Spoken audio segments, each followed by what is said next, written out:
বিদ্যুতের কাজ অনেক কঠিন এবং সতর্কতামূলক কাজ।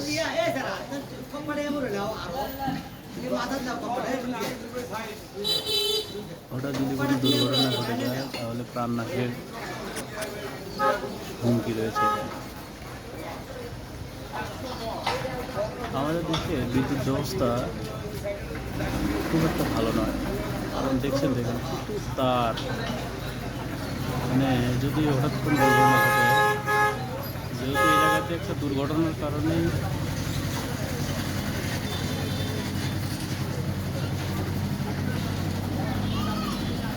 লাইন মেরামতের কাজ চলছে, সেক্ষেত্রে